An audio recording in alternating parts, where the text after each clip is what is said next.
Hi everyone, Ainsley here from Small Fry Creations, and this week I'm going to show you how you can build this side table is what I'm going to call it. Our lounge came with this guy, which is really useful, but it's just not big enough nor cool enough, and I had a retro sign that I wanted to use, so I decided to go ahead and build myself a side table that slides straight over the top. Let me show you how I built it. I was recently away for the weekend and I went to an antique store and picked up this really cool Coca-Cola sign, and I want to embed it into some timber and then use it as like a little coffee table, side table, serving tray, whatever you want to call it. So the first step is that I need to create some boards but I can now countersink this in. So what I've got is a piece of Meranti that is 2.4 meters in length and about 138 mil in width. I'm going to cut 6 strips at 400 mil out of them and then glue 3 sets together at a time, so create 2 boards, and then we can go through and cut our circles. So let's get this cut, let's get into glue up, and then we can get on to the next step. Alright ladies and gentlemen, first things first, I need you to not judge me throughout this video.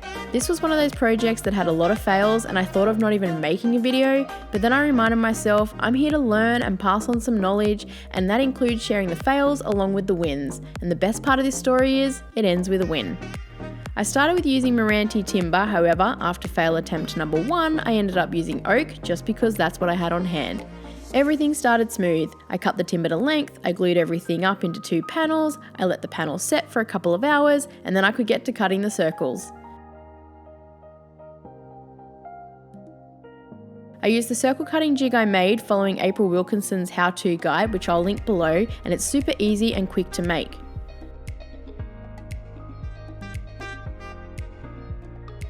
For the bottom, I needed a circle with a hole in the middle that would sit over the existing table. I cut my first circle, no worries at all. I then cut a second circle on the inside. This was fail number 1. I made it just too skinny, and at the end it just broke into a number of pieces.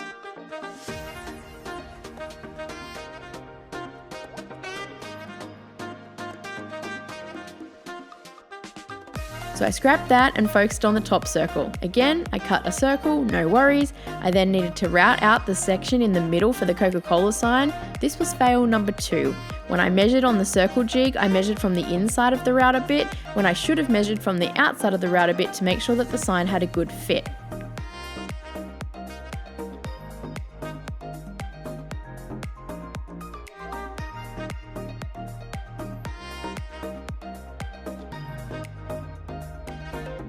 So once again, I scrapped this, I glued up 2 new panels, and I started again.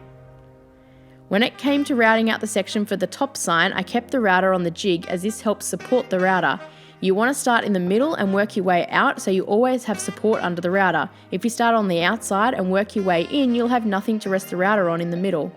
I also needed to make sure I routed down low enough for the sign to be below the surface and enough room for the resin to cover over the top. I made the bottom circle wider when I was cutting it, and I thought I was on a winner.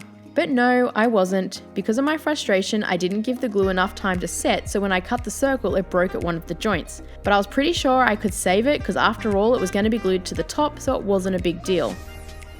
I tried to super glue it together, but that didn't work either, and I figured I would glue it back together when I glued it to the top, which is my next step. I think this glue up sums up the day I was having. I'll let you guys insert the language that was coming out of my mouth.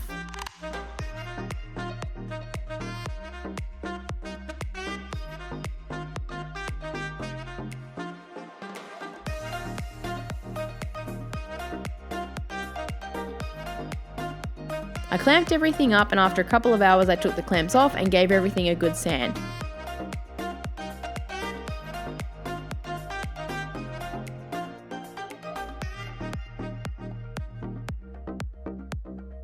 I also gave the top a small round over. I finished the top with a clear coat before using silicone to glue the sign in.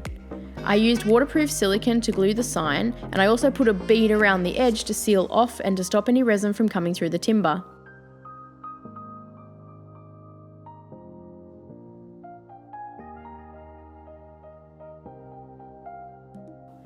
I mixed the resin as per the instructions and poured it over the top.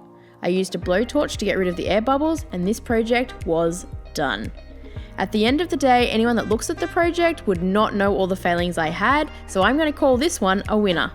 Guys, I do hope you have enjoyed this journey with me, and if you have, help me out by hitting those subscribe and like buttons, and I'll see you on the next build.